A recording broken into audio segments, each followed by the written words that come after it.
Assalamualaikum warahmatullahi wabarakatuh. Waalaikumsalam warahmatullahi. Saya hormati Pak Gubernur, Pak dari Polda, Pak Desmond, dari Pengadilan juga ini. Saya kira saya sudah dalam pembicaraan tema yang berbeda tapi hampir sama substansinya kita bicara di sini soal tambang ini. Tapi kalau pertama kali kejadian kasus Pohuwato itu, pertanyaan saya kepada teman saya di sana, mantan ketua KPU. Kenapa soal tambang tapi kantor bupati yang dibakar? Itu kan tidak logik menurut saya. Maka dicari terus konteksnya apa.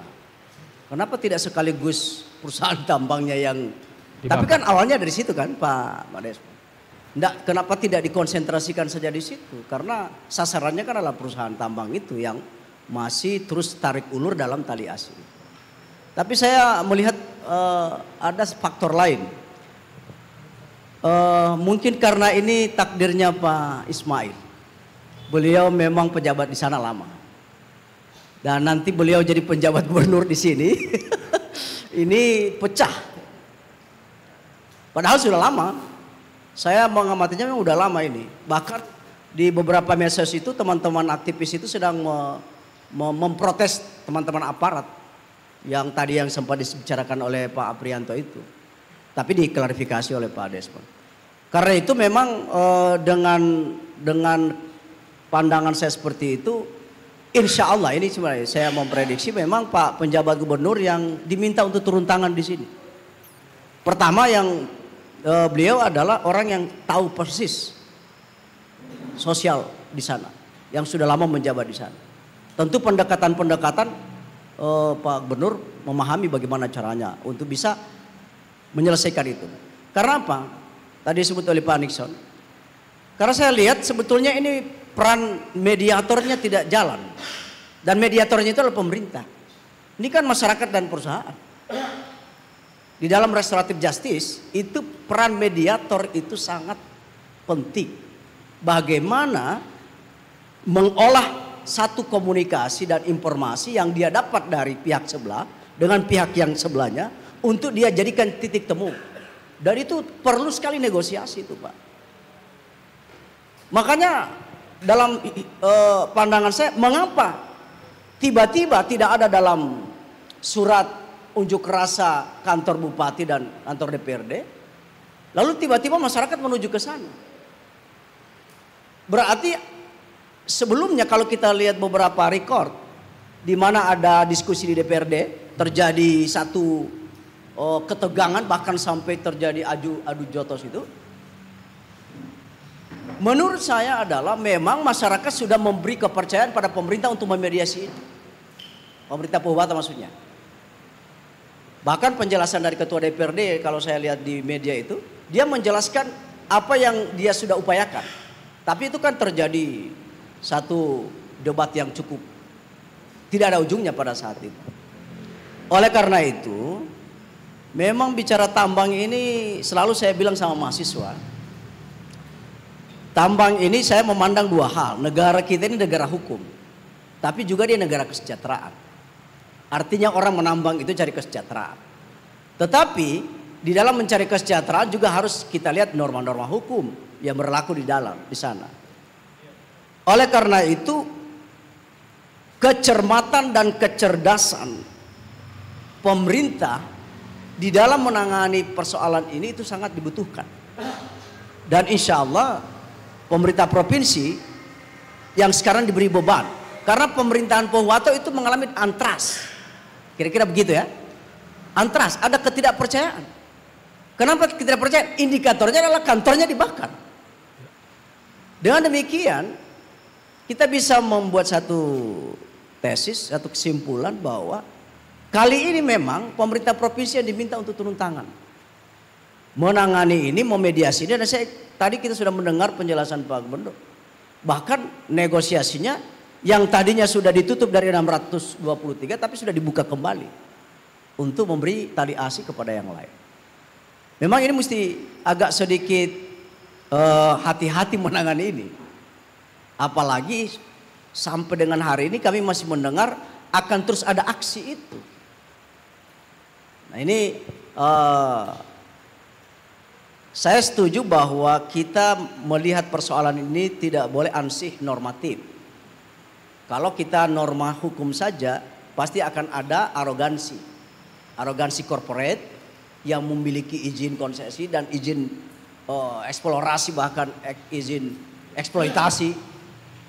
Dan kemudian secara norma hukum, mungkin juga teman-teman atau masyarakat di sana sulit mempertanggungjawabkan keberadaannya dengan tanah itu dan minta ganti rugi. Makanya tadi Pak Denison bilang bukan ganti rugi, ini tali asih. Sehingga tidak boleh dilihat dari sisi normativitas hukum yang dogmatik. Kita memerlukan kearifan dari para pemegang kekuasaan. Dalam hal ini pemerintah yang menurut saya memang Pak penjabat gubernur diberi tugas berat untuk menangani. Sebab pemerintah Pohuwato sedang tanda kutip sedang untrust, tidak dipercaya untuk menangani persoalan ini. Dan tentunya teman-teman aparat memang harus agak sedikit cermat. Saya tadinya Pak Desmond menganggap intelijen tidak jalan.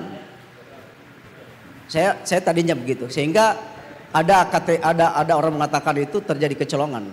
Kalau intelijennya cukup cermat, itu pasti dia sudah tahu akan menuju kantor bupati dan sudah ada bisik-bisik para peserta aksi untuk membakar itu.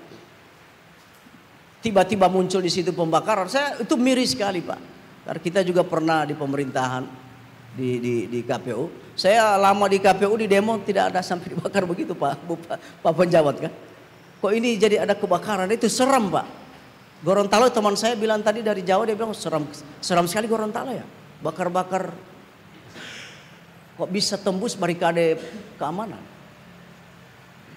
Saya bilang hanya diplomasi saja. Ini kekuatan keamanan tidak cukup menangani betapa jumlah para pendemo itu. Nah saya kira dari pandangan saya adalah mediator yang harus cermat menangani ini. Dan kita beri kepercayaan pada penjabat. Pak Is, beliau sudah pernah jabat di sana, tahu persis sejarah tadi soal koperasi itu beliau masih tahu sekali itu. Dan siapa-siapa orang di dalamnya. Itu hatam beliau, sehingga tinggal bagaimana ini tidak mencekam suasana ini Pak. Saya tadi baru ke sini, sudah ada informasi di media sosial besok itu ada demo. Jangan lewat di jalan lewat Polda. Kita besok ini mau ke kampus, mau kemana ini? Baru mau lewat mana? Nah ini masih mencekam. Pohuwato mencekam ke kota ini kan itu problem. Jadi pandangan saya adalah mediator kita beri tugas dan kita amanahkan kepada pemerintah. Dalam hal ini pemerintah provinsi yang dimana pemerintah Pohuwato mengalami satu antras. Yang kedua, teman-teman media, ini teman-teman media ini tadi ada Jo. Kalau isu-isu seperti pelarangan menjual emas itu harusnya itu segera diberitakan. Jangan nanti kita diskusi malam ini sehingga ada klarifikasi pada tidak benar itu. Harusnya keadaan itu kan sudah lama. Situasi itu isu pelarangan itu harusnya sudah diberitakan baik si penjual emas dan aparat keamanan.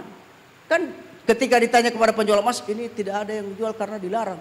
Tanya sama aparat, tidak ada pelarangan. Sehingga itu teman-teman media bisa melakukan satu kontrol terhadap situasi itu. Kan orang bilang bahwa iya betul tidak ada perintah pelarangan, tapi kan jalan di bawah. Tapi kalau itu ada isunya bisa diangkat oleh media dan akhirnya itu bisa terklarifikasi dan masyarakat bisa melakukan kegiatan itu secara biasa. Itu kan kita sampai hari ini belum tuntas penjelasan Pak Desmond, itu masih tidak ada pelarangan. Tapi masyarakat bilang ada. Ini kan penting untuk alhamdulillah diskusi malam ini mencoba mengangkat itu dan ada klarifikasi. Saya kira itu demikian karena selalu saya mengatakan bahwa melakukan pendekatan musyawarah restoratif terhadap bagaimana keadaan sengketa-sengketa model seperti ini, itu diperlukan seorang negosiator dan mediator yang cermat. Dan dia betul-betul diberi kepercayaan. Karena dia tidak berpihak ke A dan juga tidak berpihak ke B. Nah, itu fungsi daripada ilmu hukum. Seringkali orang bicara hukum itu hanya undang-undang. Padahal hukum itu adalah menyelesaikan masalah. Bukan menimbulkan masalah baru. Ini kan pembakaran kan menyelesaikan masalah dengan masalah. Jadi kita salah dengan pegadaian ini. Padahal selesaikan masalah dengan tidak mencari masalah baru. Ya kira-kira begitu Pak Hadi, pandangan saya cukup singkat saja pada malam hari ini. Dengan memberi apresiasi kepada aparat pemerintah di dalam menangani insiden ini. Kira-kira demikian. Terima kasih. Assalamualaikum warahmatullahi wabarakatuh. Waalaikumsalam. Pemerintah itu bukan dianggap tidak mampu lagi oleh pemerintah Pohuwato. Tapi memang warga itu merasa pemerintah justru berpihak itu. Saya ke sana. Karena apalagi ditudingkan pengurus KUD ini marganya sama dengan bupati. Itulah pembicaraan saya tidak sampai mendalam itu. Karena itu saya bilang Pak Penjabuk ini, beliau ini Pak Is, kan kita kenal sekali banget sama beliau. Saya tahu persis kita pernah duduk di satu institusi yang independen kan. Ketua KPU kan independen dulu. Ya. Tapi kan orang bilang juga tidak independen. Iya. Ya, begitu cara bahkan berpakaian saja kita tidak boleh pakaian mengarah kepada warna partai. Itu saking kita mau independennya. Nah, tapi kan memang tadi ada foto bersama Pak Kapolda bersama pihak pihak perusahaan, lalu kemudian ada perjanjian, tapi kan tidak terklarifikasi perjanjian apa itu. Malam ini Pak Desmond sudah klarifikasi. Nah, keindependenan itu tidak hanya sekedar di dalam mulut, tapi harus dilihat dari sikap. Bahkan kita duduk dengan orang pun itu berpikir.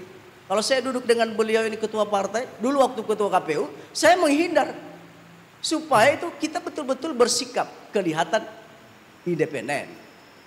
Ya, itulah kemudian isu tadi itu kan isu itu. Makanya begitu terjadi pembakaran di kantor bupati dan saya tanya sama teman, ini masalah apa? Kok masalah tambang kantor bupati yang dibakar? Kan tidak logik. Kenapa bukan kantor perusahaan tambang yang diserang?